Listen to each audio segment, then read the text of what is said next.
Hello दोस्तों, राधे राधे। मैं रूही केसरी। इतिहास वही बनाता है जिसमें कुछ कर जाने की क्षमता होती है, वरना तो हर कोई कोरा कागज ही रह जाता है जिसका अस्तित्व कुछ भी नहीं रहता है। कहते हैं मेवाड़ वो जगह है, राजस्थान, जिसका इतिहास गौरव से भरा हुआ है, जहाँ पे 15वीं शताब्दी में मुगलों का शासन था। हर तरफ जहाँ पे मुगलों की अधीनता को स्वीकार कर ली गई थी, वही एक जगह ऐसी थी मेवाड़, जहाँ पे आज भी खुली सांस ली जा रही थी। माता जयवंता ने कुंभलगढ़ में एक ऐसे शेर को 1540 ईस्वी 9 मई को जन्म दी। कहते हैं उस दिन प्रताप के पिता मुगलों से लोहा ले रहे थे, जहाँ पे उन्होंने जब विजय श्री पाई तो वो जब वापस आए, उन्हें मालूम चलता है कि मुझे एक पुत्र की प्राप्ति हुई, और उनकी खुशी का ठिकाना न रहा। उनके कुछ दरबारी उदय प्रताप से पूछ बैठते हैं कि आप अपने पुत्र का राजन क्या नाम रखेंगे। उदय प्रताप ने कहा, जिस प्रकार सूर्य के प्रकाश को कोई ज्यादा देर तक ढक नहीं सकता, उसी प्रकार मेरा पुत्र प्रताप, जिसके प्रताप से ही सारा संसार उसे जानेगा।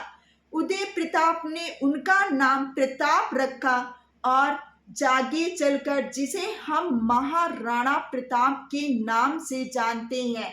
कहते हैं माता जयवंता और प्रताप के परवरिश में सबसे बड़ा योगदान उनकी माँ जयवंता का था, जिन्होंने ऐसी परवरिश दी कि प्रताप को बचपन से ही भगवत गीता, रामायण और अपने पूर्वजों के बाहुबल की गाथा सुनाई, जिससे प्रताप बचपन से ही निडर और निर्भय थे, और वो हमेशा हर एक चीज में आगे रहते थे। कहते हैं जब प्रताप गुरुकुल जाते थे, शिक्षा और दीक्षा लिया करते थे, तो वहां पर वो भीलों के साथ जंगल भी जाते थे और उनके साथ रहते थे, जिससे उन्हें के दिल में प्रताप ने ऐसी जगह बना ली कि वो सब बहुत फक्र महसूस किया करते थे प्रताप के साथ रह के।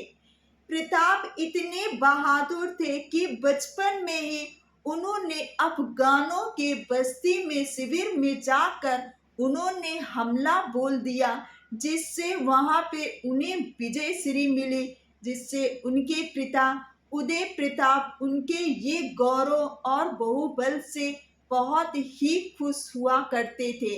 कहते हैं जब पुत्र कुछ करता है अच्छा, तो उसकी खुशी पिता को होती है।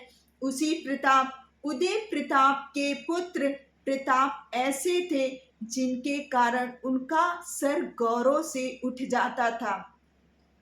माता जयवंता कृष्ण भगवान की भक्ति थी, जिन्होंने भक्ति में ही अपना पूरा जीवन लगाया, और प्रताप को भगवान श्री कृष्ण के दिए उद्देश्य को सुनाते और उसी मार्ग में चलने के लिए प्रताप को हर वक्त प्रेरित करती थी। जब प्रताप कभी भी भ्रमित होते और सोचते, तो उनका मार्गदर्शन एक गुरु के जैसे उनकी माँ जयवंता किया करते थे। उदय प्रताप की कई रानियां थी, जिसमें सबसे बड़ी जयवंता थी, और कहते हैं सबसे छोटी धीरबाई थी, जिससे वो बहुत ही ज्यादा प्रभावित रहते थे, जिनके कारण उनके आते ही प्रताप के जिंदगी में पिता का प्यार कम होने लगा। मगर वो फिर भी निराश नहीं हुए, क्योंकि उनकी जो छोटी रानी धीरबाई थी, जो भी वो कहते उदय प्रताप उसको सुना करते थे, उनसे वो बहुत ही ज्यादा आकर्षित थी। माता जयवंता ऐसी समझदार थी कि उन्हें इन सब बातों से अपने पुत्र को दूर रखा और ऐसे संस्कार ऐसे गढ़ा कि उनकी योग्यता और उनका मातृभूमि से जो प्रेम था उसे देखकर संसार आज गौरव महसूस करती है। प्रताप ने जो जीवन काल में जो किया, उन युद्धों में सबसे बड़ा युद्ध ऐसा था जो